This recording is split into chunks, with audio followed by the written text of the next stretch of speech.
feature is The Puppetman, which was released on Friday the 13th of October. This is a relatively new one, dropped on Shudder. The director is Brandon Christensen, and it's starring Alison Gorski, Michael Paré, and Angel Prater. Now, sometimes there are hits and sometimes there are misses, and this one is a major miss. There's one point in the film when the main actress is saying, "It won't let me die, it won't let me die," and I'm watching thinking, same. I'm stuck in this circle of hell. This was a horrible movie. It was just awful.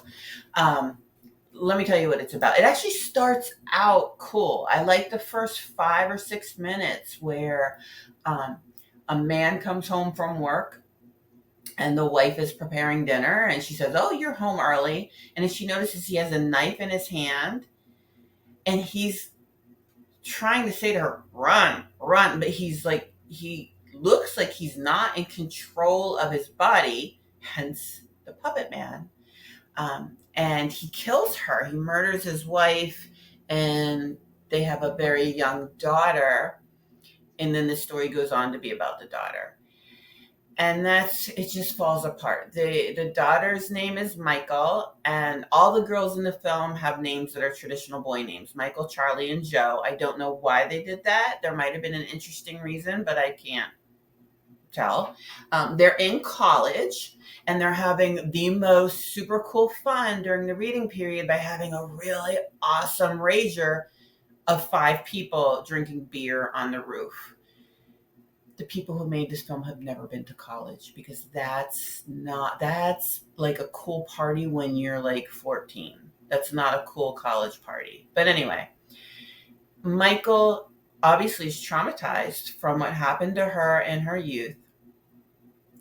The roommate, Charlie, watches her sleep and records her sleepwalking, which is really creepy.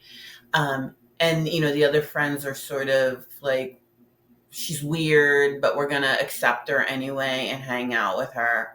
And the friends are horrible. They're horrible, horrible, awful people.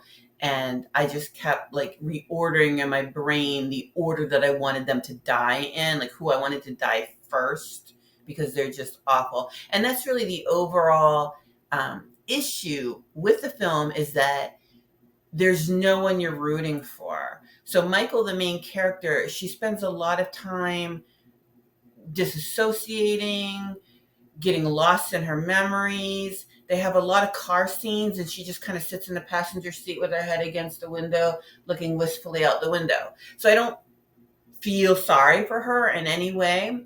She's just a lump of negative energy. She's kind of like an energy vortex. She sucks energy right out of the scene.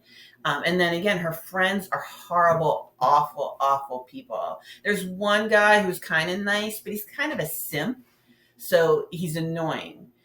Then they go to meet this psychic, and they have this psychic session that takes way too long. And the psychic speaks like those pillows at Hobby Lobby. She's got this and it's very breathy too. So she's like, "We are all notes in the harmony of the universe." Like, she does that. And she does that right after a major character dies. They're all just sitting around listening to her spout off this nonsense. And as a viewer, you're like, why are we here? This is dragging. But the psychic becomes a major character, but she's a super annoying character. And then there's this detective or police officer or somebody, and he's horrible. Like, everybody's horrible. The acting's horrible. The plot's horrible. It probably could have been good if they had just burned everything to the ground and started from scratch. Since today's film, again, dealt with demonic possession, I need to learn that I don't like demonic possession films, except for Evil Dead. Since it sort of dealt with demonic possession, sort of basically whatever, and I need a palate cleanser, I'm going to share with you one of my favorite toys that was given to me by Nina Dark Angela, Dark Nina if you're nasty. This is my Reagan doll. Can you see her? She's my favorite Barbie. Now let me show you what's so cool about her. You could pop off her head, which we love to do with Barbies. And then you could put on her possessed head. Why is her possessed head not fitting? Believe me, you can do this.